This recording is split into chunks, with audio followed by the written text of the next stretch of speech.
হবে না, হতে পারে না, আমার নবীর সাথে কারো তুলনা হয়নি। হবে না, হতে পারে না, আমার নবীর সাথে কারো তুলনা। হায়রে তুলনা তো দূরের কথা, ছায়াও মিলে না, হয়নি। হবে না, হতে পারে না, আমার নবীর সাথে কারো তুলনা। সকল নবী রাসূল ছিলেন আল্লাহর দেবানা, দু নয়নে দেখবো আল্লাহ ছিল তামান্না। আরে মোর নবীকে ডেকে নিলেন, আরে মোর নবীকে ডেকে নিলেন, দেখবে রব্বানা। হয়নি, হবে না, হতে পারে না, আমার নবীর সাথে কারো তুলনা হয়নি। হবে না, হতে পারে না, আমার নবীর সাথে কারো তুলনা। ইউসুফকে দেখে যারা আঙ্গুল কেটেছে, তারা কি আমার নবীর রূপ দেখেছে? ইউসুফকে দেখে যারা আঙ্গুল কেটেছে, তারা কি আমার নবীর রূপ দেখেছে? আরে দেখতো যদি কেটে দিত, আরে দেখতো যদি কেটে দিত কলিজাখানা। হয়নি, হবে না, হতে পারে না, আমার নবীর সাথে কারো তুলনা হয়নি।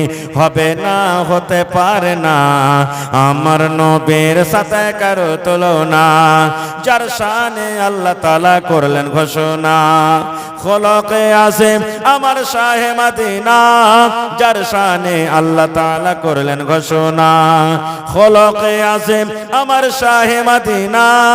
মুসলমানে নবী ছাড়া কিছুই মানে না, মুমিনে কোরআন ছাড়া কিছুই বুঝে না।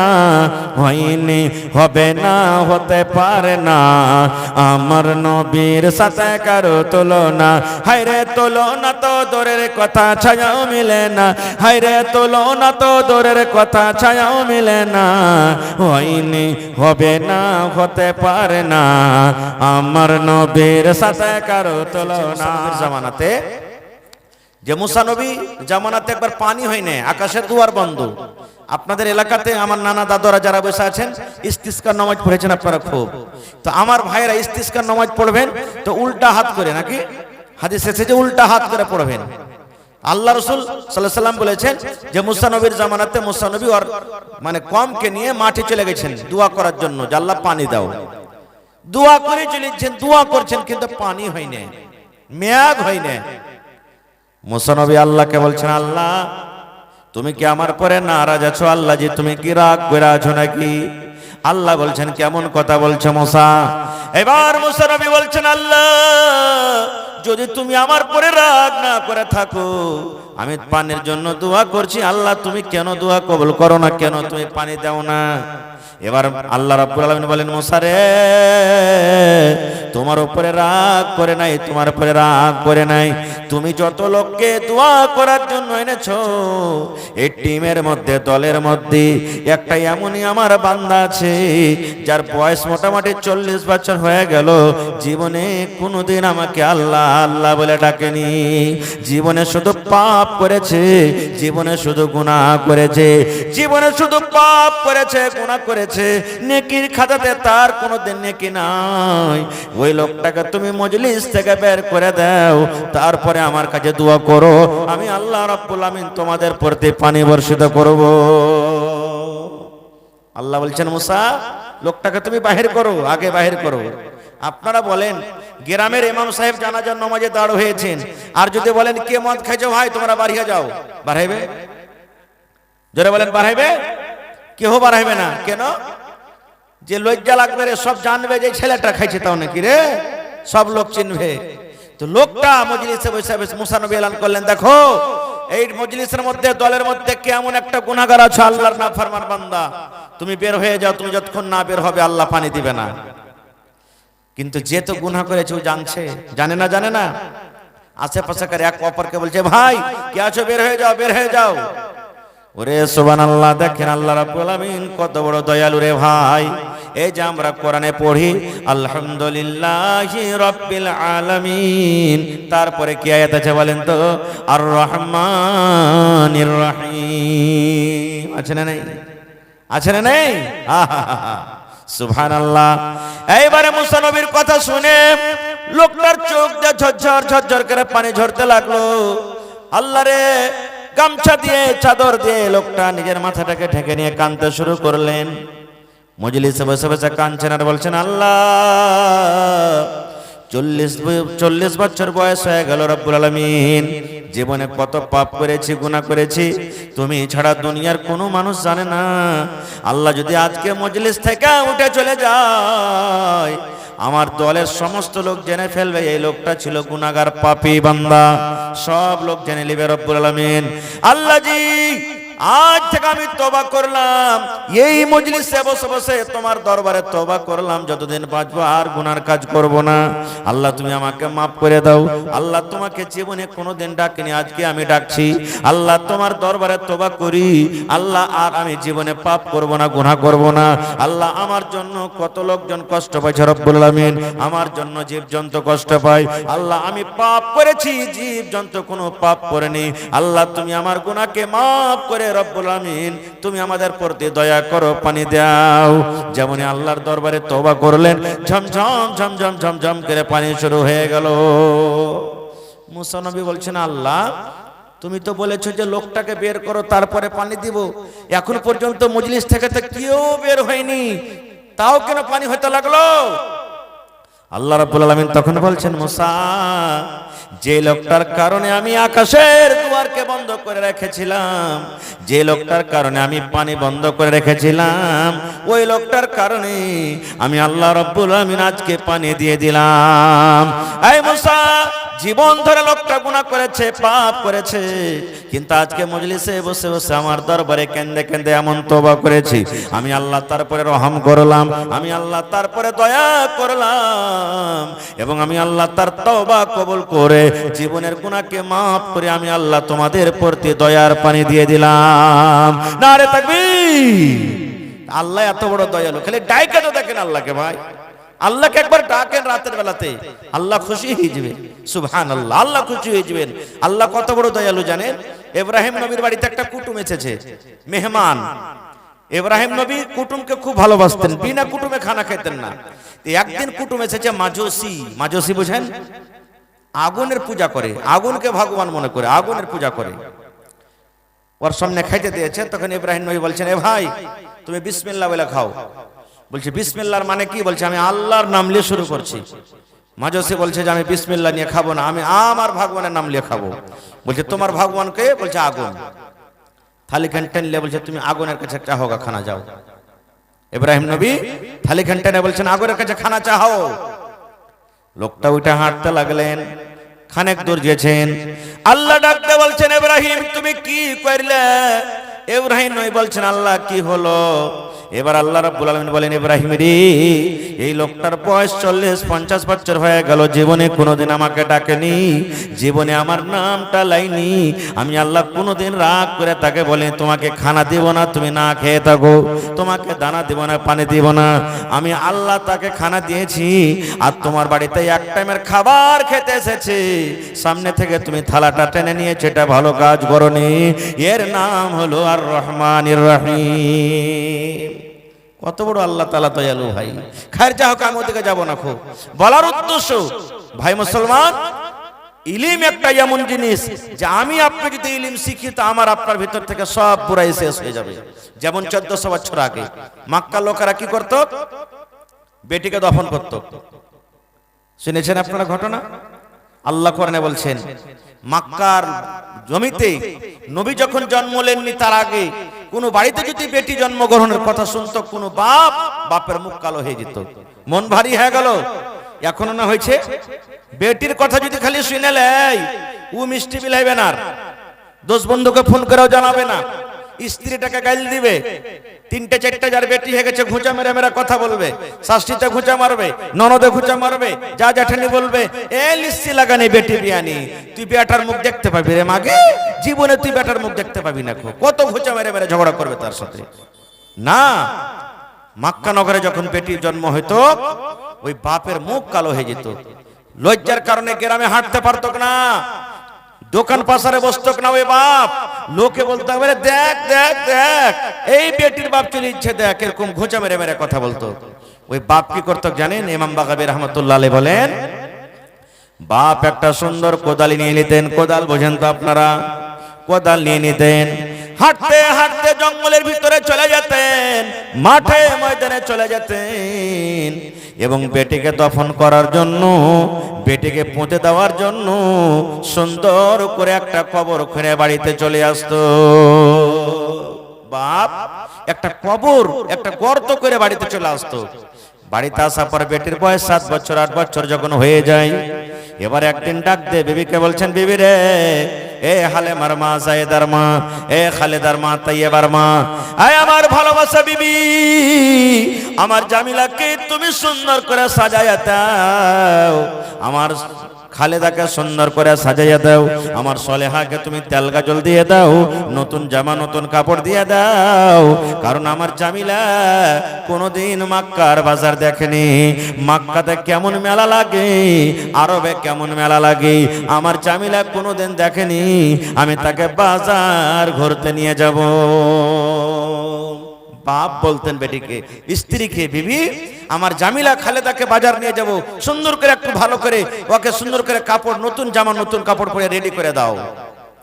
মা তো জানে না কোন মেলা নিয়ে যাবে।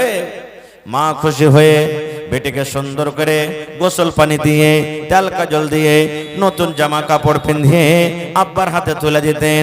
এবার আব্বা নিয়ে যেতে যেতে যেতে কোথায় নিয়ে যেতেন? বাজারের দিকে নয়, ওরে সুবহানাল্লাহ, মার্কেটের দিকে নয়।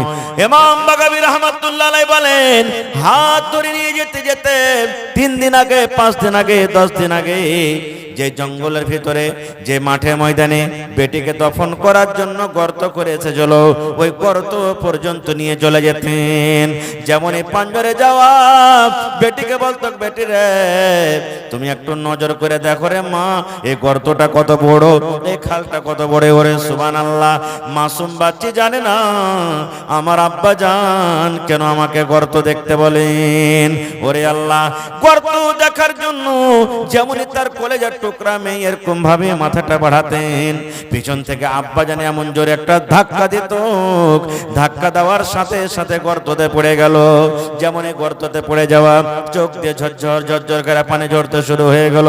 আব্বাকে বলতে লাগলো, আব্বা গো কি অপরাধ করেছি আমি, কি ভুল করেছি, কেন আপনি আমাকে গর্ততে ধাক্কা দিয়ে দিলেন, কেন গর্তের ভিতর আপনি আমাকে ফেলে দিলেন?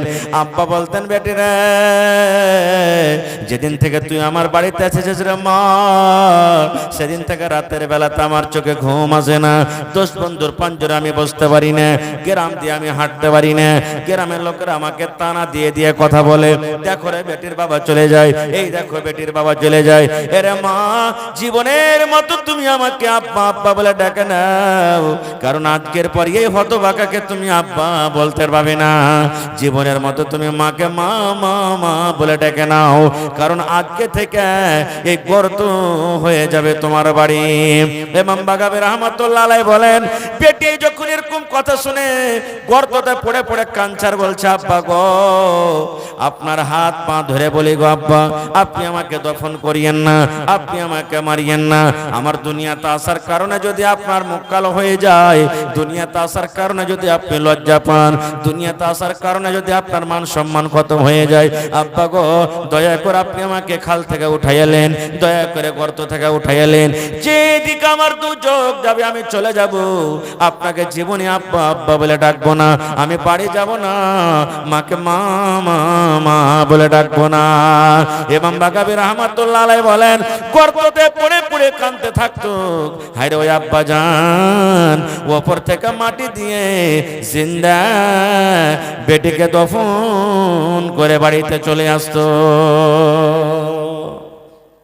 নবী যখন শুনলেন এই ঘটনা যে বেটিকে দফন করে, এখানে কত লোক আছেন, বেটির বাবা আছেন, আছেন না? খুশি হয়ে যান, নবীর হাদিস, এটা আমার কথা নয়, নবী আমার বলেছেন। আল্লাহ রাব্বুল আলামিন যাকে 2টা মেয়ে দিয়ে আজমাইশ করেছেন, এই হাদিসে 2টার কথা আছে, বেটি 2টা হোক, 3টা হোক, 5টা হোক, 7টা হোক, আল্লাহর নবী বলেছেন আল্লাহ রাব্বুল আলামিন যার ঘরে বেটি দিয়েছেন, ওই বেটি বাড়িতে আসার পর বাপ মুখ ভারী করলো না, মনটা ভারী করলো না। মেয়েকে যা দরকার হিসাবে তেল সাবুন কিতাব কলম যা লাগলো দিয়ে দিলেন। বড় হলো, পড়িয়ে লেখি, ভালো বাড়ি ভালো ঘর দেখে বিয়ে দিয়ে দিলেন। নবী বলেছেন বেটির বাপ আর আমি নবীরে জান্নাতের ভিতরে থাকবো। নবী বলেছেন ওই বেটির বাপ আর আমি নবী জান্নাতের ভিতরে থাকবো। কেমন হয়ে জান্নাতে থাকবো? নবী দুটো আঙ্গুলকে ইশারা করে বলছেন বেটির বাপ তুমি শুনে নাও। এই আমার নবী বলেছেন বেটির বাপ এই দুটা লোক যেমন পাশাপাশি হয়ে আছে, আমি নবী আর ওই বেটির বাবা জান্নাতের ভিতরে পাশাপাশি হয়ে থাকবো। নারে তাকবীর, সুবহানাল্লাহ। কত বড় খুশখবরি দিয়ে দিলেন, কত বড় মান সম্মান দিয়ে দিলেন, সুবহানাল্লাহ। কোরআনে কয়টা সূরা আছে জি ভাই বলেন?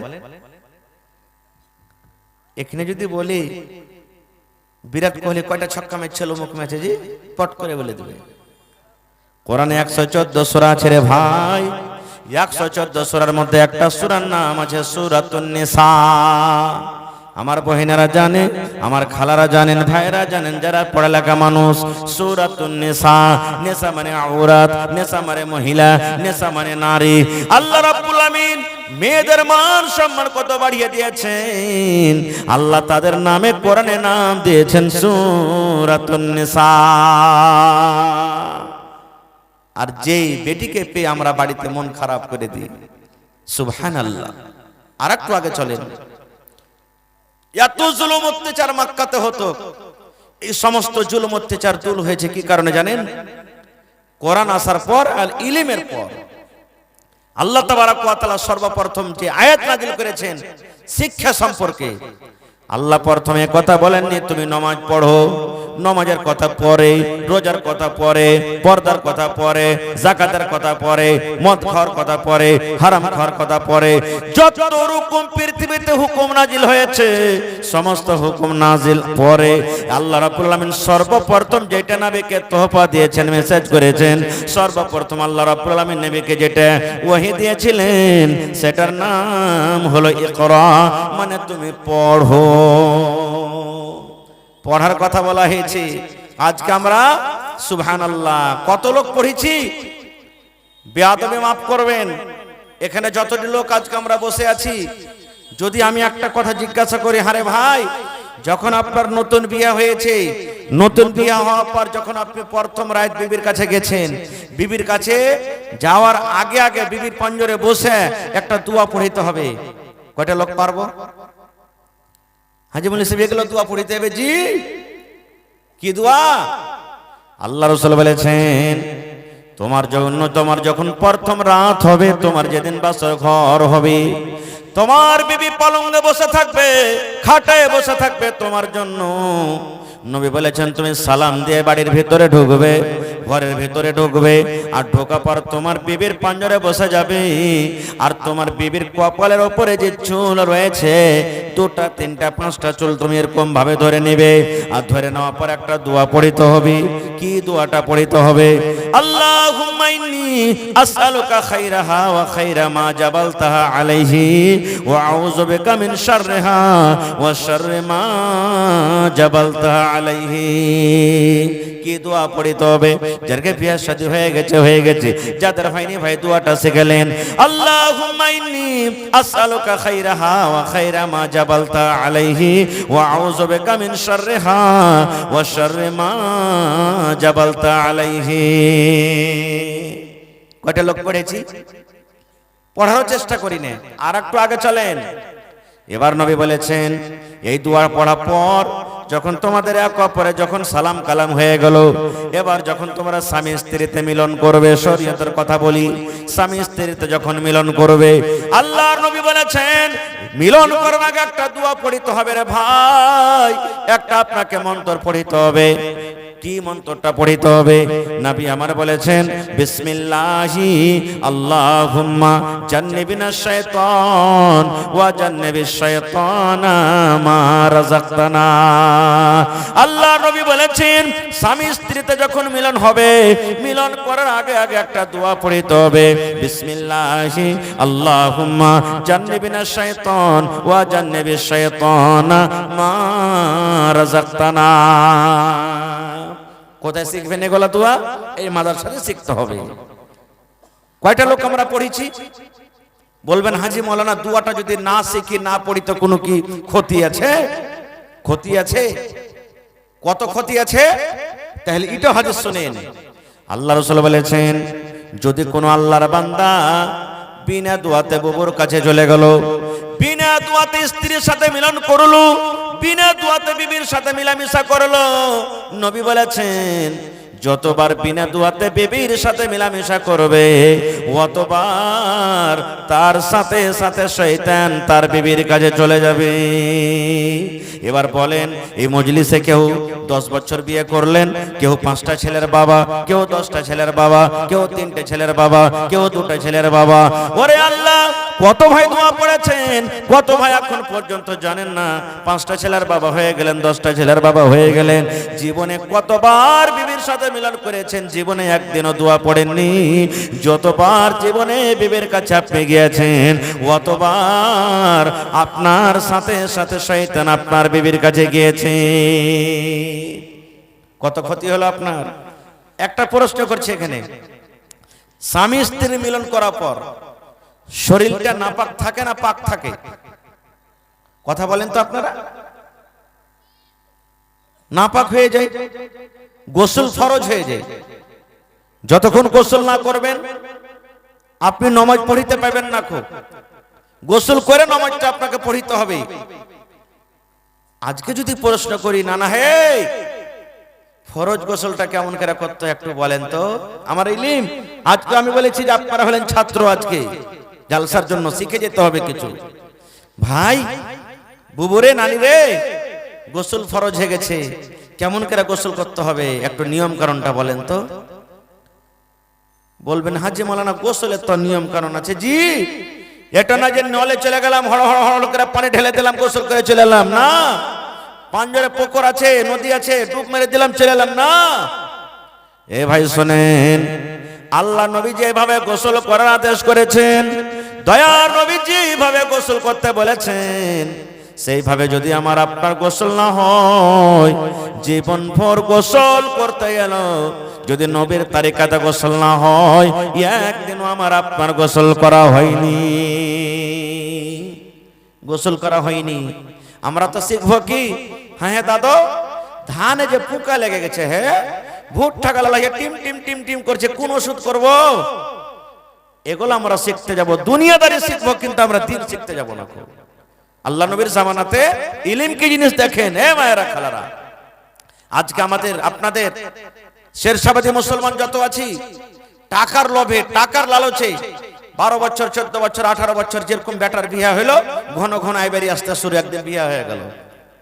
টাকা লেওয়া দেওয়া হয়েছে ভাই, দিকে বিয়ের সময় টাকা লেওয়া দেওয়া, গাড়ি ঘোড়া লেওয়া দেওয়া হয়েছে। হ্যাঁ, কত ভাই তেমন আছে। আরে ওই রোডের পাঞ্জরে একটা জমিন বিক্রি আছে, 3 লাখ টাকা কাঠা লিবে, 2 লাখ টাকা কোন রকম ছাগল বকরি বেচা হয়েছে, আর 1 লাখ টাকা যে কমে গেছে, কি করবো? ওর একটা পুটা পড়া বেটা আছে, এখানে কোষা চিপলে দুধ বের হবে, ওর বিয়ে দিয়ে দেনা। হ্যাঁ, 3 লাখ টাকা পেয়ে নিবি, 2 লাখ টাকা বাঁচবে, 1 লাখ টাকা বিয়েতে খরচ হবে, কাজ হবে ধর জমিনতে। এরকম হচ্ছে না, হয় না ভাই? এবার পরে দেখা গেল রিশতা চলে না, রিশতা চলে না, চলবে কেমন করে? ও তো জানে না যে বিবিকে নিয়ে কেমন করে থাকতে হবে, ও তো জানে না যে স্ত্রীর আমার পরে কি হক আছে। আর মেয়ে ছেলেটাও জানে না ওর বাবা এরকম, কত বাপ এমন আছেন।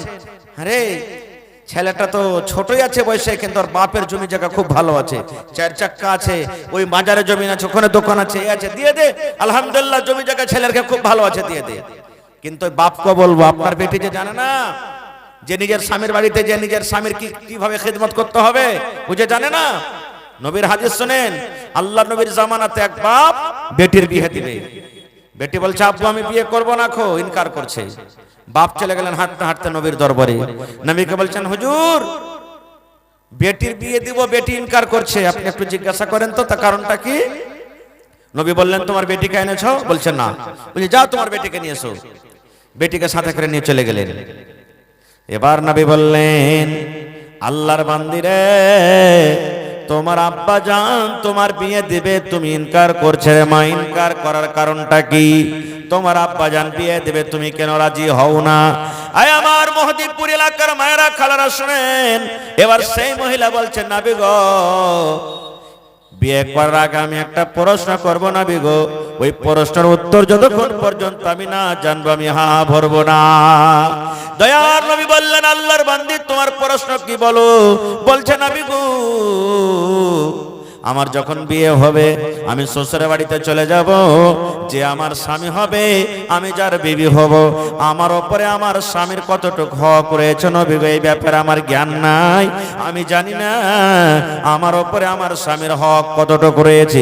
আল্লাহর নবী গো, কতটুকু আমাকে স্বামীর খেদমত করতে হবে, আমার স্বামীর কথা আমাকে কতটুকু মানতে হবে, শাশুড়ির কিভাবে খেদমত করতে হবে, শ্বশুরের কতটুকু খেদমত করতে হবে, আল্লাহর নবী গো, এই ব্যাপারে আমার কোনো জ্ঞান নাই। দয়া করে আপনি বলেন তো, আমার ওপরে আমার স্বামীর কতটুকু হক রয়েছে? আচ্ছা, আপনারা আমার কথা বুঝতে পারছেন তো? সুবহানাল্লাহ। নবীজি, আমার যেটা স্বামী হবে, ওই স্বামীর আমার পরে কতটুকু হক রয়েছে একটু বলেন তো। এই আমার মায়েরা খালারা শোনেন, নবী কি বললেন? নবী শুধু বাক্যে বলেননি, কিয়ামত পর্যন্ত যত মহিলা আসবে সমস্ত মহিলাদের জন্য আল্লাহর নবী বলেছেন, মহিলারে, তোমার উপরে তোমার স্বামীর অতটুকু হক রয়েছে। যদি তোমার স্বামীর গায়ে যদি ফোঁট হয়ে যায়, তোমার স্বামীর গায়ে যদি ফোঁড়া হয়ে যায়, তোমার স্বামীর গায়ে যদি ঘা হয়ে যায়, আর ঘাটা পেকে গেছে, রক্ত বইছে, পচুয়ে চেয়ে পড়ছে, আল্লাহর নবী বলেছেন, হে মহিলা, তোমার স্বামী যদি তোমাকে বলে, বিবি রে, তুমি আমার এই ফোঁড়াটাকে সাফ করে দাও, কি দিয়ে তুমি সাফ করবে? বিবি, পানি দিয়ে সাফ করা চলবে না, বিবির কাপড় দিয়ে সাফ করা চলবে না, তুলা দিয়ে সাফ করা চলবে না। আল্লাহ রাব্বুল আমিন তোমাকে জিহ্বা দিয়েছে, জিহ্বা দিয়ে চেটায় চেটায় চেটায় চেটায় তুমি সাফ করে দাও। নবী বলেছেন, মহিলা, তোমার উপরে তোমার স্বামীর অতটুকু হক রয়েছে রে মহিলা। যদি তোমার স্বামী তোমাকে বলে, আমার এই ঘাটাকে তুমি জিভে দিয়ে চেটা চেটা সাফ করে দাও, এতখানি যদি আদেশ করে, আর তুমি যদি জিভে দিয়ে চেটা চেটা সাফ করে দাও, তোমার উপরে তোমার স্বামীর অতটুকু হক করে গেছে, তাও তোমার হক আদায় করা হবে না। কয়টা মা খালা এখন হক আদায় করছে? আপনি যদি খালি বাড়ি বাজার থেকে চলে আসেন বাড়ির ভেতরে, আর আইসা করেন, আব্দুল্লাহর মা এক গ্লাস পানি গেলা দাও তো জি। আর যদি কোনো কাম কাজ করে, এমন ঘুঁচে মেরে আপনাকে বলবে না, চোখ নেই নাকি তোমার, পানিটা নিয়ে খাইতে পারবে না তুমি, হদমা মুখ পোড়া কাহেকার। একটা কাজ করে সাথে কত লাঠের বেটা লাঠ হয়ে গেছে, পানিটা একটু কলে নিয়ে খাইতে পারবে না, বলে না, বলে না।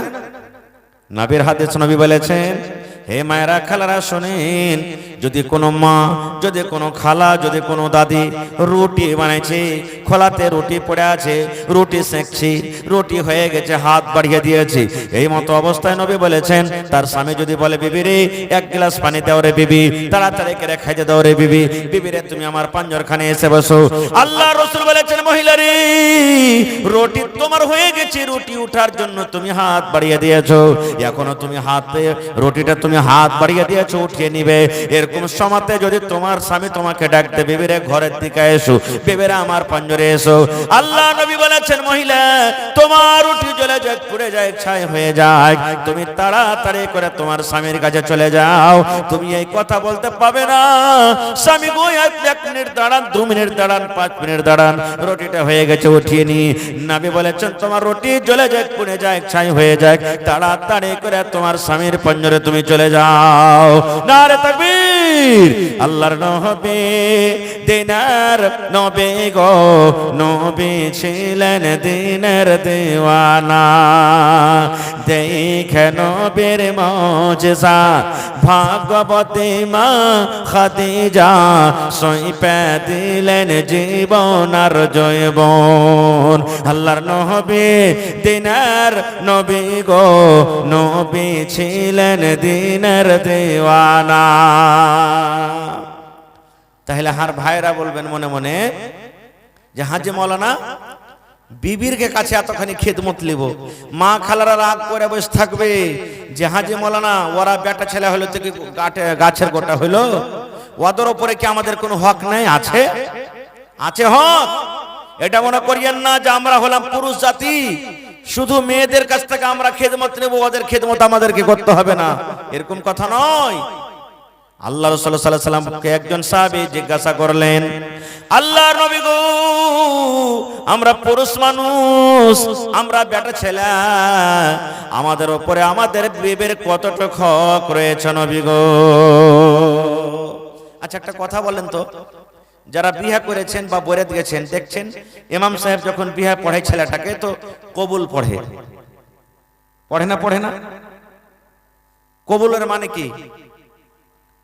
কাকে কবুল করেন আপনি? কবুলের উদ্দেশ্য কি? কবুল কাকে বলে তাহলে শুনেলেন, আপনি যাকে বিয়ে করছেন ওর বয়স 15 বছর, 16 বছর, 18 বছর, 20 বছর হয়ে গেল, ওকে কাপড় দিয়েছে কে? আব্বা কিংবা তার বড় ভাই দিয়েছেন। তেল সাবুন কে দিয়েছে? আব্বা কিংবা তার গার্জিয়ান দিয়েছেন। যখন শরীরটা অসুস্থ হয়েছে এলাজ পানি করালছেন কে? আব্বা করেছেন। আই মুসলমান, জন্মের দিন থেকে নিয়ে বিয়ার দিন পর্যন্ত সমস্ত খরচ দিয়েছেন কে? আব্বা জান কিংবা তার বড় ভাই। এবার যেদিন বিয়ে হবে সেই ছেলেটা বলবেন কবুল। কবুলের মানে এই জিনিস কবুল করছেন, এই আমার বিবি তুমি শুনে নাও, তুমি যতদিন বাঁচবে, আল্লাহ আমাকে যতদিন বাঁচাবেন, যতদিন আমি বাঁচবো বিবিরি, কোনোদিন তোমাকে আমি কষ্ট দিব না, জেনে বুঝে তোমাকে কোনো কষ্ট দিব না।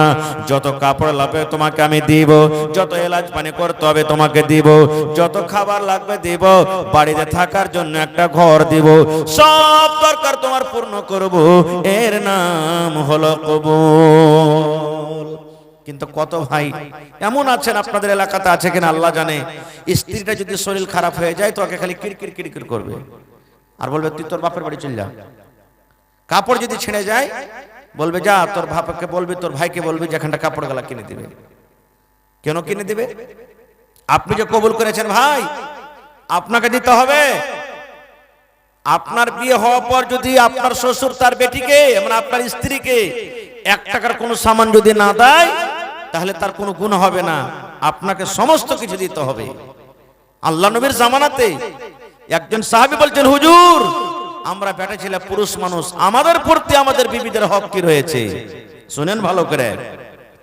আল্লাহ রাসূল সাল্লাল্লাহু আলাইহি ওয়াসাল্লাম বলেছেন, তোমার উপরে তোমার বিবির হক রয়েছে, আনতুতইমাহা ইজা তাইমতা, তুমি যখন খাবে তোমার বিবিকে তুমি খাওয়াবে, যা তুমি খাবে তোমার স্ত্রীকে খাওয়াবে, এটা হলো তোমার উপরে তোমার বিবির প্রথম হক। তুমি যা খাইবে তোমার স্ত্রীকে তুমি খাওয়াও।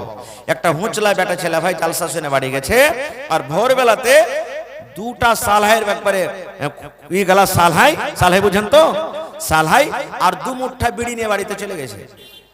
ওর স্ত্রীটা রুটি বানাইছে, ভোরবেলাতে একটা সালহাই 1 মুঠা বিড়ি দিচ্ছে, বলছে লে রে খা। ও কেমন কথা জি? বলছে রাইতে মৌলানা ওয়াজ করেছে তুই যা খাবি তোর বিবিকে খাওয়া, তো আমি খাই তুই খাবি না? চলবে না ভাই, এগুলা খাওয়া চলবে? মাঝে মাঝে স্ত্রীর তারিফ করবেন, তুমি দেখে কত ভালো লাগছো জি, দারুন, মনে হেমা মালিনী ফেলে দিবে তোমার আগে থেকে।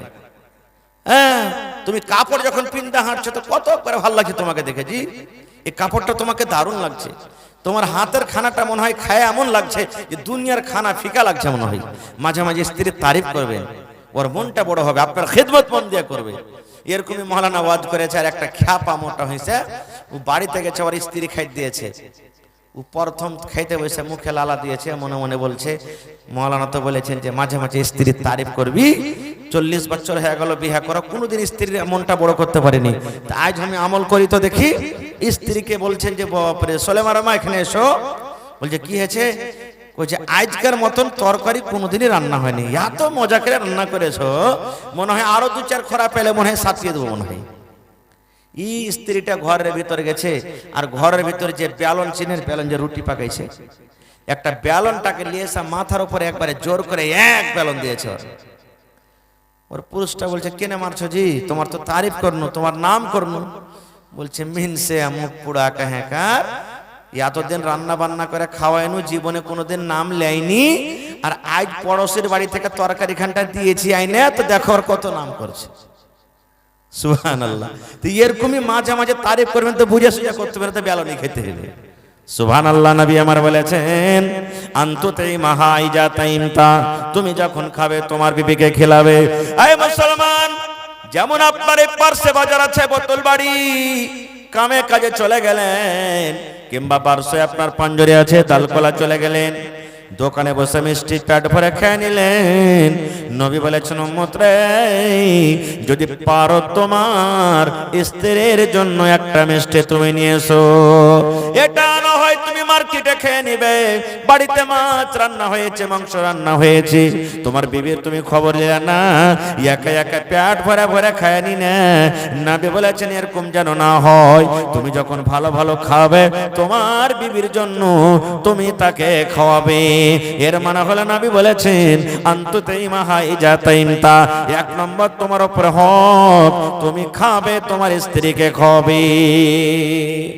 দুই নম্বরে ওয়া তাকসু হাই জাকতা সাইতা, তুমি যখন পিনবে তোমার বাড়ি এলেকে তুমি পিন্ধাও, তুমি যা পিনবে তোমার বাড়ি এলেকে পিন্ধাও। তাহলে যে হার ভাইয়েরা ফুল প্যান্ট শার্ট পিনছে ওরা কি করবে জি?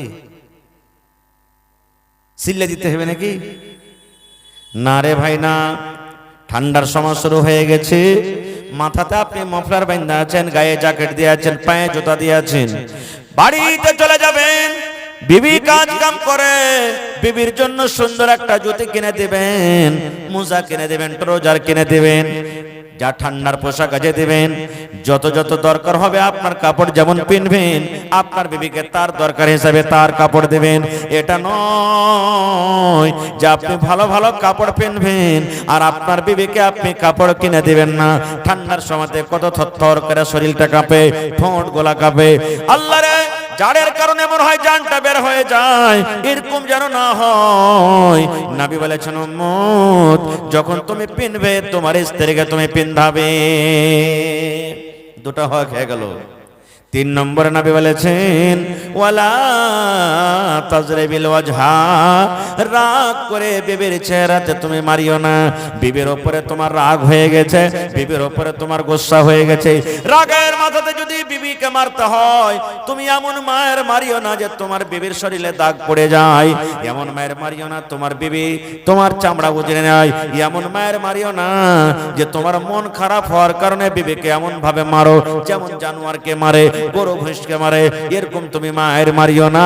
তাকে মারতে গেলে চেহারাতে বাদ দিয়া দেবের মায়ের মারতে হবে।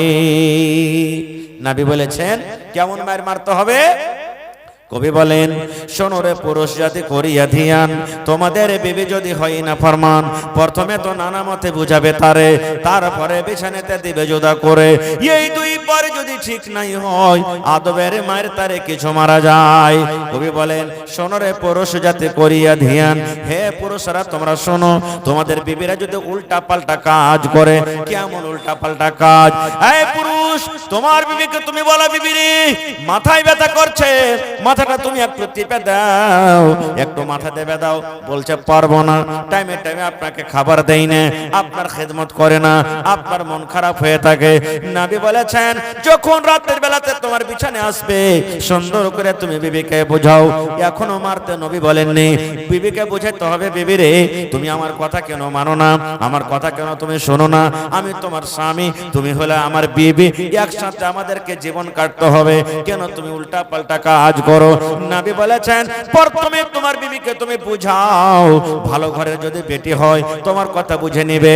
এবারে যদি বোঝার পর না বুঝে, তাহলে রাতের বেলাতে যখন তোমার বিছানে ঘুমাইতে আসবে, তুমি ধাক্কা দিয়ে বিছান থেকে আলাদা করে দাও আর বলো তোমার মতো বিবিকে আমি বিছানে ঘুমাইতে নেব না, তুমি আলাদা হয়ে থাকো, তুমি আলাদা হয়ে ঘুমাও, তোমার মতো বিবির আমার বিছানে জায়গা নাই।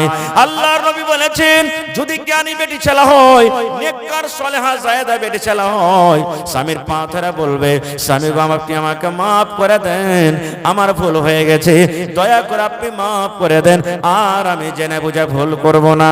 নবী বলেছেন যদি বিছান থেকে আলাদা করার পর যদি তোমার বেবি না বুঝে, যদি উল্টা পাল্টা কাজ করতে থাকে, তখন নবী বলেছেন আদবের মায়ের তাকে তুমি মারো। কত ভাই এমন আছেন মদ পান করে আসবে, দারু খেয়ে আসবে, একটু কিছু হলো না হলো লাঠি নিয়ে নেবে, খোঁটবেড়া নিয়ে নেবে, হাইসা নিয়ে নেবে, ওর মাকে টেনে ওর বংশকে টেনে গাল দিবে আর বলবে হারামের বেটি হারামি। মানে আমি তাকে ভালো করে কইছি, এখন আপনারা জানছেন কত খেঁচটা পড়া করে বলবে। ওর বাপকে 14 গোষ্ঠীকে টেনে বলে হট তুই বাড়ি থেকে বাড়া, তোর মতন বিবিকে বাড়িতে রাখবো না, তুই বাড়িতে যদি ঢুকিস তোকে পিস পিস করে কাটবো, কাটে লোদ দিতে ভাসিয়ে দেবো। ওরা কি করে না কেন? ইলিম না থাকার কারণে, শিক্ষা না থাকার কারণে। ওই ছেলেটা যদি শিক্ষিত হতো তাহলে অবশ্যই জানতে পারতো এটা নবীর হাদিসের খেলাফ, আমাকে বিবিকে এরকম ভাবে মারতে হবে না, বিবির সাথে এরকম আমাকে জুলুম করতে হবে না। আর একটু আগে চলেন, শিক্ষা কি জিনিস? আজকে যদি আমাদের লড়াই হয়, ঝগড়া হয়, কেস মোকদ্দমা করতে হয়, আমরা কোথায় যাই? থানা। জোরে বলেন, থানা যায় না? যায় না? খুব সুন্দর হাদিস শোনাচ্ছে ভাই আপনারা কি? আল্লাহ নবীর জামানাতে স্বামী স্ত্রীর একটা ঘটনা ঘটেছে। কি ঘটনা? স্বামীর ওপরে কেস করতে গেছেন কে? বিবিতে। বিবি কেস করতে গেছেন স্বামীর ওপরে, শিকায়েত নিয়ে গেছেন কোথায়? আল্লাহ নবীর দরবারে। এখনকার কেস কেমন? আমাকে খাইতে দেয় না, পিনতে দেয় না, মারে, এই ওই হ্যান ত্যান, এরকম কেস মোকদ্দমা, ছেলেটাকে জেল খাটিয়ে পর্যন্ত ছাড়ে। নবীর জামানার কেস কেমন? এ মায়েরা খালারা শুনে হাদিসটা। যেমন আজকে জালসা শুনছেন আপনারা বসে বসে, আলহামদুলিল্লাহ, নবীর জামানাতে এক মজলিস লেগে আছে, আর যে মহিলাটা কেস করতে যাবে নবীর দরবারে, ওর পুরুষটাও কিন্তু বসে আছেন মজলিসে নবীর পাঞ্জরে। ওর নাম হলো সাফওয়ান বিন মুআত্তাল রাদিয়াল্লাহু তাআলা আনহু। ওই সাহাবীটার নাম সাফওয়ান বিন মুআত্তাল, নবীর পাঞ্জরে বসে আছেন। আর ওর স্ত্রীটা সুন্দরভাবে কাপড় চোপড় পিন্ধে পর্দা সিলাহে নবীর দরবারে হাজির হয়ে গেছেন মজলিসে। হাজির হওয়ার পর কি বলছেন জানেন? আল্লাহ নবী গো, আমার স্বামীর ওপরে 3টা কেস করতে এসেছি। কয়টা? কথা বলেন একটু। 3টা কেস করতে এসেছি। আল্লাহর নবী গো, এই যে সাফওয়ান বিন মুআত্তাল আমার স্বামী, এই যে আপনার পাঞ্জরে বসে আছেন, এটা আমার স্বামীর নাম ধরে বলছেন নবী গো, এটা হলো আমার পুরুষ, এটা হলো আমার স্বামী, এটা হলো আমার হাজবেন্ড। আল্লাহর নবী গো, আমার স্বামীর ব্যাপারে 3খানা আমি শিকায়েত নিয়ে এসেছি নবী গো, আপনি ফয়সালা করে দেন। কি কি 3টা? বলছেন নবী গো, আমি যখন নামাজ পড়ি, নামাজের হালাতে আমার স্বামী আমাকে মারে আর বলে বিবি রে নামাজ ছেড়ে দে। নবী গো, আমি যখন নামাজ পড়ি, হয়তো আমি নামাজে দাঁড় হয়ে আছি, কিংবা আমি রুকুতে আছি, কিংবা আমি সাজদাতে পড়ে আছি, কিংবা আমি তাশাহুদে আছি, আল্লাহর নবী গো, আমার স্বামী আমাকে মারে নামাজের হালাতে আর বলে বিবি রে তুমি নামাজ ছেড়ে দাও, নামাজ পড়তে হবে না, নামাজ ছেড়ে দাও, নামাজ ছেড়ে দাও। আল্লাহ নবী গো, নামাজের হালাতে আমার স্বামী আমাকে মারে। আপনারা বলবেন কেমন কথা জি মৌলানা, নামাজের হালাতে তো কেউ মারবে না বিবিকে? জি, নামাজের হালাতে মারে। 2 নম্বরে বলছেন নবী গো, আমি যখন রোজার মাসে রোজা রাখি, কোনো কথা নাই। রোজার পর যখন অন্য অন্য দিনে রোজা রাখি, আমার স্বামী আমার মুখে খাজর দিয়ে কিংবা পানি দিয়ে কিংবা আমার হাত খানটাকে নিয়ে বিছানার দিকে চলে যায়, আর যাওয়ার পর আমার রোজা কিন্তু ভেঙে দেয়। আমাকে বলে বিবি রে তোমাকে রোজা রাখতে হবে না, রোজাটাকে ভেঙে দাও, রোজা ছেড়ে দাও। নবী গো, 2 নম্বর শিকায়েত হলো আমার মুখে খাজর দিয়ে কিংবা আমার সাথে সহবাস করে আমার স্বামী আমার রোজাটাকে ভেঙে দেয়। কটা হলো জি ভাই? দুটা হয়ে গেল। 3 নম্বরে বলছেন নবী গো আমার স্বামী ফজরের নামাজ পড়েন যখন সূর্য উঠে যায়, সূর্য ওঠার আগে নামাজ পড়ে না, সূর্য ওঠার পরে নামাজ পড়ে। 1 নম্বরে নবী গো আমি নামাজ পড়ি, নামাজের হালাতে আমার স্বামী মারে। 2 নম্বর নবী গো আমি রোজা রাখলে আমার রোজাটাকে ভেঙে দেয়। 3 নম্বরে নবী গো সূর্য ওঠার আগে নামাজ পড়ে না, যখন সূর্য উঠে যায় তখন নামাজ পড়ে। 3টা শিকায়ত হয়ে গেল। ওখানে ওর স্বামী প্রেজেন্ট আছে, মौजूद আছেন, ওর মন খারাপ হবে না? হবে না ভাই? এই বর্তমান জামানাতে যদি আপনার যদি আমার স্ত্রীরা শিকায়ত করে কত মন খারাপ হবে।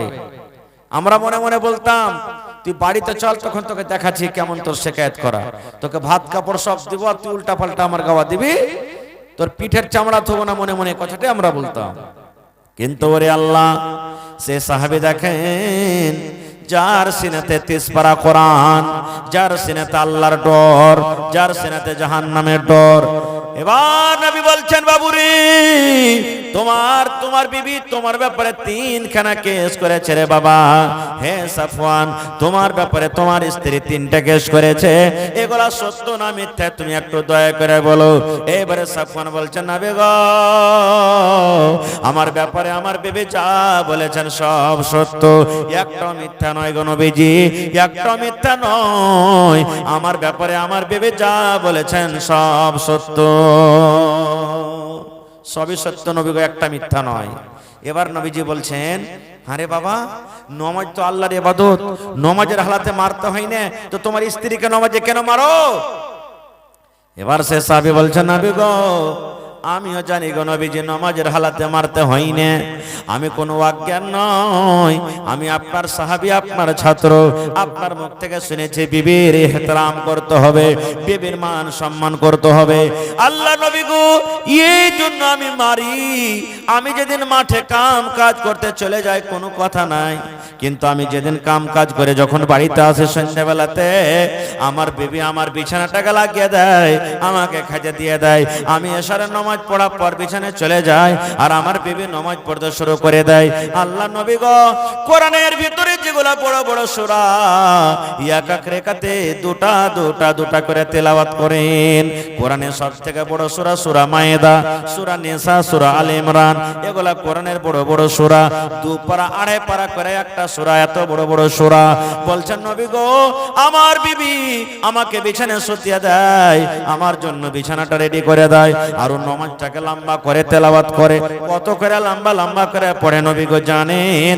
4 পারা কিংবা 4.5 পারা করে কোরআন এক এক রেখাতে তেলাওয়াত করেন। এবার বলেন নবী গো যদি 4 পারা কোরআন এক রাকাতে তেলাওয়াত হয় তাহলে 4 রাকাত নামাজ পড়তে কত সময় লাগতে পারে? কোনদিন রাত 2টা হয়ে যায়, কোনদিন রাত 3টা হয়ে যায়, কোনদিন মুয়াজ্জিন সাহেব আসসালাতু খায়রুম মিনান নাওম ফজর পর্যন্ত হয়ে যায়। একদিন গেল, 2 দিন গেল, 3 দিন গেল, আমি আমার বিবিকে একদিন বুঝালাম বিবি রে আমি গরিব মানুষ রে বিবি, আমার বিছানায় ঘুম আসে না, একা একাই আমার বিছানায় ঘুম আসে না, তুমি ছোট্ট ছোট্ট সূরা পড়ে বিছানায় আমার চলে এসো। বিবি আমার মাথাটা একটু তেল দিয়ে দাও, গা হাতটা একটু তেল দিয়ে দাও, গা হাত তুমি একটু দেবে দাও, মালিশ করে দাও। আল্লাহ নবী গো বিবিকে আমি বুঝাই, আমার বুঝার বুঝে না, নামাজকে লম্বা করতে থাকে, তেলাওয়াত করতে থাকে, পড়িতে থাকে। আমি একদিন বুঝালাম, 2 দিন বুঝালাম, 3 দিন বুঝালাম, আমার কথা যখন না মানে না শুনে নবী গো তখন আমি নামাজের হালাতে তাকে মারি আর বলি বিবিরে নামাজ ছেড়ে দে, আয় তুই আমার বিছানে আয়। এই জন্য আমি তাকে নামাজের হালাতে মারি, আমার বিছানায় আসেন আছে। নবী আমার কি বললেন জানেন? হে মহিলারা তোমরা শোনো রে, তোমার স্বামী যখন বাড়িতে থাকবে লম্বা করে তোমরা তেলাওয়াত কর না রে মা, লম্বা করে সূরা পড়িতে হবে না। কোরআনে যেগুলা ছোট ছোট সূরা, ওই ছোট ছোট সূরা পড়ে তাড়াতাড়ি করে তোমার স্বামীর কাছে তুমি চলে যাও। আর একটা কথা এখানে বলে দিই, সে মহিলার কোরআন কত মুখস্থ ছিল ভাই? 1 রাকাতে যদি 4 রাকাত কোরআন তেলাওয়াত করে তাহলে তার কোরআন কত মুখস্থ ছিল বুঝতে পারছেন? আর এখনকার মা খালারা 10টা গীত গায়ে ফেল দিবে, 5টা গান গায়ে দিবে, কিন্তু 10টা সূরা মুখস্থ করতে পারবে না। নবী বলছেন নামাজের ব্যাপারে তো জানতে পারলাম, এবার রোজা কেন তার ভাঙ্গো? বলছেন নবীজি তাহলে শোনেন, আমি একটা গরিব মানুষ, যেদিন আমি মাঠে কাম কাজ করতে চলে যাই আমার বিবি রোজা রাখি। আল্লাহ নবী গো, রমজান মাস পর ভালো অবস্থাতে পাক অবস্থাতে আমার বিবি কোনোদিন রোজা ছাড়ে না, রোজা রেখে যায় নফল রোজাও রাখি। যেদিন আমি মাঠে কাম কাজ করতে চলে গেলাম রোজা রেখেছে কোনো কথা নয়, কিন্তু যেদিন বাড়িতে থাকি সেদিনও কিন্তু আমার বিবি রোজাটা রাখি। আমি বিবিকে ভালো করে বুঝিয়ে বলি, বিবি রে আনা সাবুন, আমি হলাম একটা জওয়ান মানুষ, তোমার উপরে কিছু হক রয়েছে, আজকে আমি বাড়িতে আছি, খবরদার তুমি রোজাটাকে তুমি ভেঙে দাও, রোজা তুমি রাখিও না, আজকে আমি বাড়িতে আছি, তুমি রোজাটাকে ছেড়ে দাও। আল্লাহর নবী গো, আমার বিবি আমার কথা মানে না, শোনে না, রোজা রেখে যায় আমার কথা মানে না, শোনে না। আমি তখন আমার কথা যখন না মানে, তখন আমি তার মুখে খাজর দিয়ে কিংবা পানি দিয়ে কিংবা তার হাত খানাকে ধরে বিছানার দিকে নিয়ে চলে যাই এবং তার রোজাটাকে কিন্তু আমি ভেঙে দিই। নবী আমার কি বললেন দেখেন, হে মহিলারা, তোমার উপরে তোমার স্বামীর অতটুকু হক রয়েছে রে বান্দি, যদি তুমি নফল রোজা করতে চাও তাহলে তোমার স্বামীর কাছে তুমি পারমিশন নিয়ে নাও। যদি তুমি রোজার মাসে রোজা রাখো পারমিশন নেওয়ার দরকার নাই, এটা ফরজ রোজা। কিন্তু যদি কোনো মা খালা রোজা বাকি আছে, রোজা ছুটে গেছে, যদি কোনো মা খালা নজর মেনেছে রোজা রাখবো, কোনো মা খালা যদি চান দেয় মানে প্রত্যেক মাসে মাসে 2-3টা করে রোজা করবে। আল্লাহ নবী বলেছেন, মহিলা তোমার স্বামী যদি বাড়িতে থাকে অনুমতি লিয়া লাও। আব্দুল্লাহর বাপ, রহমানের বাপ, এ হালেমার বাপ, আমি রোজা করব, তুমি অনুমতি দিছো কি দেও না? নবী বলেছেন তোমার স্বামী যদি তোমাকে অনুমতি দেও তাহলে তুমি রোজাটা রাখো, আর যদি বলে বিবি রে তোমাকে রোজা রাখতে হবে না, আমি বাড়িতে আছি, অন্যদিন রাখো। নবী বলেছেন মহিলা তোমার উপরে তোমার স্বামীর অতটুকু হক করেছে, তুমি রোজা কিন্তু রাখতে পাবে না। নারে তাকবীর হইবে না। মাটির বাড়ি মাটির ঘর, মাটির হবে বিছানা, এসেছো একা যাবে একা, সঙ্গে কেহ যাবে না। নারে তাকবীর।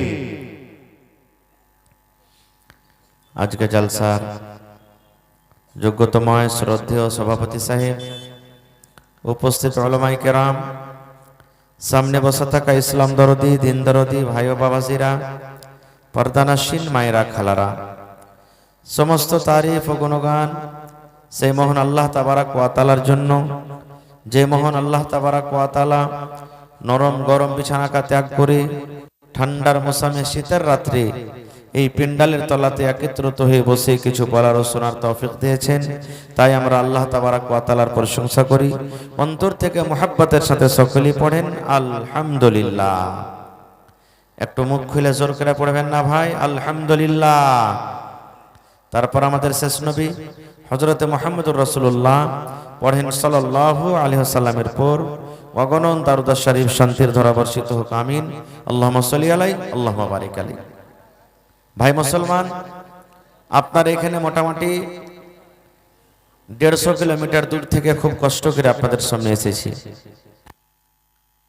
আর আমি যে কোরআন হাদিস থেকে বক্তব্য রাখবো, যদি কোনো আল্লাহর বান্দা এবং বান্দি একটা নবীর হাদিসকে যদি বাড়িতে নিয়ে চলে যান, ইনশাআল্লাহ আপনাদের আশা আমার আশা কামিয়াব হয়ে যাবে। পড়েন ইনশাআল্লাহ তাআলা। আজকে হলেন আপনারা জালসার ছাত্র, আজকে জালসার ছাত্র। যেমন মাদ্রাসাতে আমার আপনার ছেলেরা মেয়েরা পড়ালেখা করে শিখে, আজকে জালসাতে এসেছেন কিছু শিখার জন্য। মাওলানাদের মুখ থেকে কিছু আলোচনা শুনবো, শিখবো, মানবো, নাকি? এই উদ্দেশ্য ছাড়া অন্য কোনো উদ্দেশ্য নেই। একটু বসবেন না ভাই, আল্লাহর রাস্তায় বসে যান, বসে যান ভাই। আধা ঘন্টায় শুনবেন কিন্তু বসে শোনেন একটু আল্লাহর রাস্তায়। এটা হলো দ্বীনি মজলিস, আর এই মজলিসের খুব দাম, এই মজলিসের খুবই দাম, এই জন্য আপনারা বসে যান।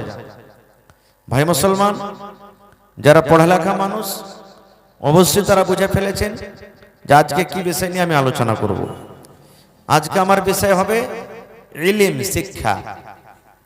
শিক্ষা হবে ইলম। আর পৃথিবীর সব থেকে বড় দৌলত হলো কি ইলম।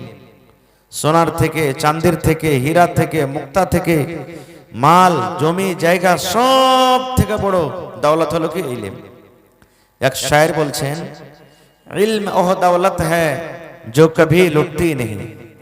इल्म वह दौलत है जो कभी लुटती नहीं, हजार खर्च करने से कभी घटती नहीं। আজকে জালসা শুনতে এসেছেন, 500 টাকা বাড়ি থেকে নিয়ে এসেছিলেন, 100 টাকার হোটেলে ভাত খেয়ে নিলেন, 10 টাকার চা খেয়ে নিলেন, 10 টাকার পান খেয়ে নিলেন, হয়তো 100-200 টাকা এখানে দান করলেন, তো 500 টাকার ভেতর থেকে কমলো না 500 টাকায় ধরা আছে। কথা বলেন। আমার অভ্যাস আছে ভাই, আমি যতক্ষণ থাকবো আপনাকে কথা বলতে হবে, তাহলে আমি বুঝবো যে আমার ভাষা কথা বলতে বুঝতে পারছেন আমরা। তো 500 টাকা আপনি নিয়ে এসেছিলেন, খরচ করলেন, খরচ হয়ে গেল। রাস্তাতে হেঁটে চলে যাচ্ছেন, 50,000 টাকা আপনার পকেটে আছে, একটা মোবাইল আছে, পট করে একটা গুন্ডা সামনে দাঁড়িয়ে বলছে, এই বেটা যা আছে দেনা একবারে ঠেকে দেবো, একবারে সব দিয়ে দিলেন আপনি তাকে। কিন্তু আপনার ভিতরে যেটা ইলম শিক্ষাটা আছে, এটা কাটতে পারবে কেউ? বন্দুক দেখে কাটতে পারবে? আপনি জীবনে কত নামাজ পড়েছেন, জুমার পড়ছেন, 5 ওয়াক্ত নামাজ পড়ছেন, ঈদ বকরিদের কত নামাজ পড়লেন, প্রত্যেক রেখাতে সূরাতুল ফাতিহা তেলাওয়াত করেছেন, বেশি সূরা না জানা থাকলো সূরাতুল ফাতিহা জানা আছে, আছে না নেই? একটু আস্তে কথা বলেন ভাই, আছে না নেই? তো আপনার কি সূরাতুল ফাতিহা একটা আয়াত ক্ষয় হয়ে গেছে ভিতর থেকে, উড়িয়ে গেছে, এরকম কি হয়েছে? হয়নি। আমার মাওলানারা মাদ্রাসাতে ছেলে মেয়েরাকে শিক্ষা দিয়েছেন, সুবহানাল্লাহ।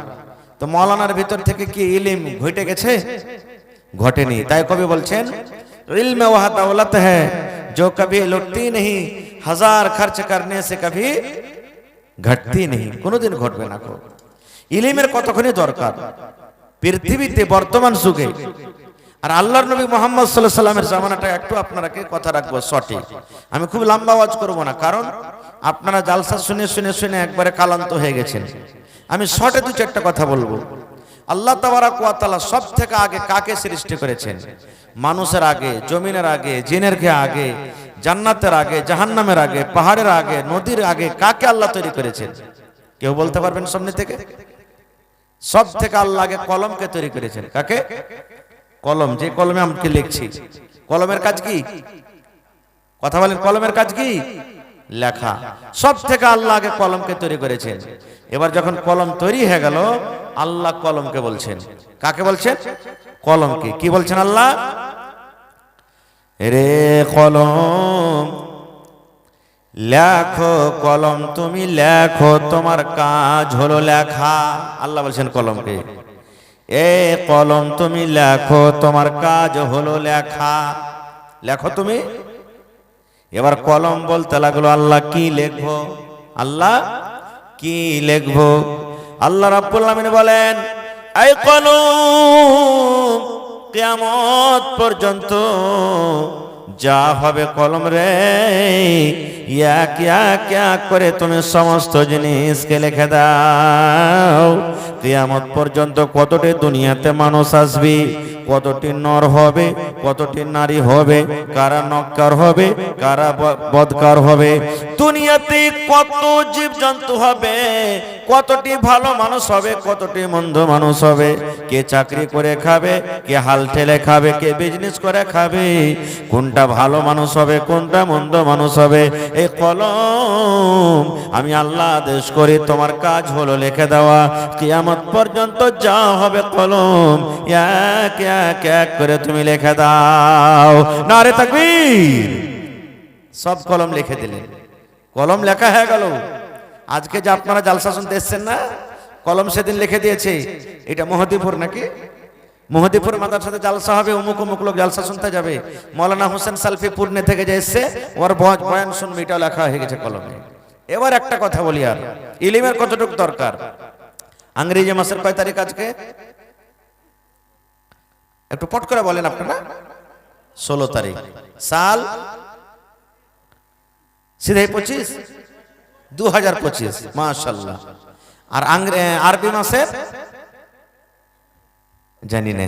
এই দেখেন, ইংরেজি মাস কে রেখেছে, আর আরবিটা উল্টা হয়ে গেছে। আল্লাহর দেওয়া নাম রাখাটা আমরা জানি না নাকি? সুবহানাল্লাহ।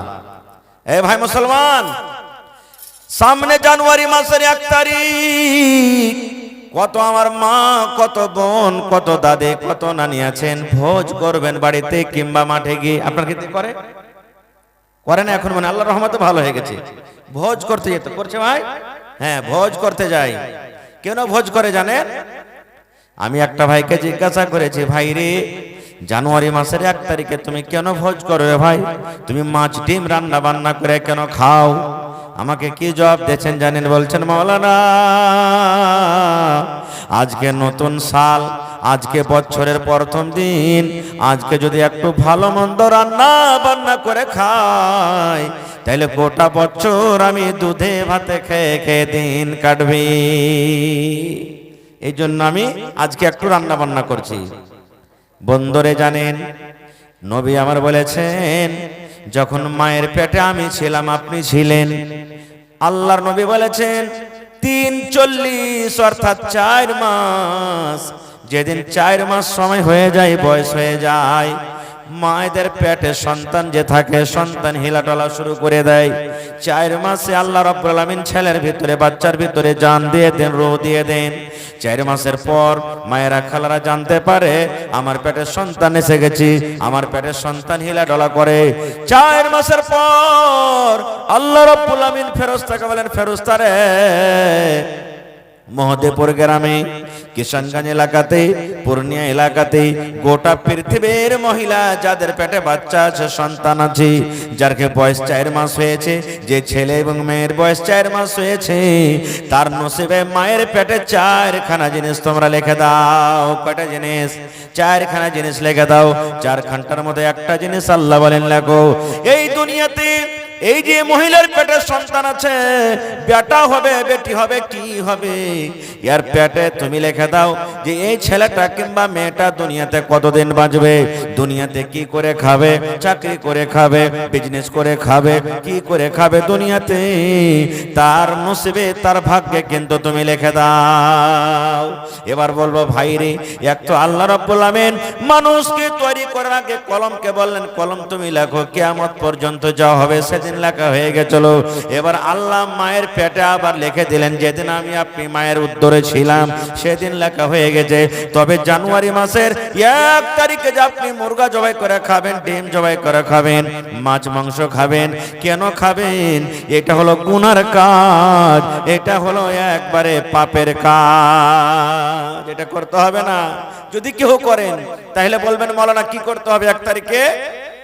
তাহলে শুনলেন, 1 তারিখ আমাকে আপনাকে কি করতে হবে? তাহলে শুনলেন, এই মুসলমান, যেদিন 31 তারিখ হবে, রাত 12টার সময়, যখন গ্রামের সব লোকজন যখন বাড়িতে ঘুমিয়ে যাবে, আপনি ওযু করলেন, মসজিদ যদি পারেন তো মসজিদে চলে যান, মসজিদ যেতে না পারেন তো নিজের বাড়ির ভিতরে একটা মুসাল্লা বিছিয়ে দেন, আল্লাহু আকবার বলে 2 রাকাত নামাজ পড়েন।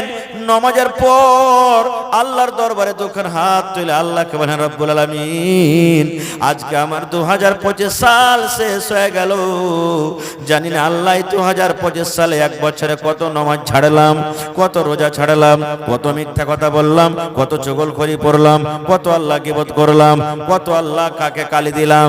আয় রব্বুল আমিন, জীবনে কতটি হালাল কথা বললাম, হারাম খাইলাম, হালাল খাইলাম, আল্লাহ দুনিয়ার মানুষ জানতে না পারতে গেল, তুমি জানো রব্বুল আমিন।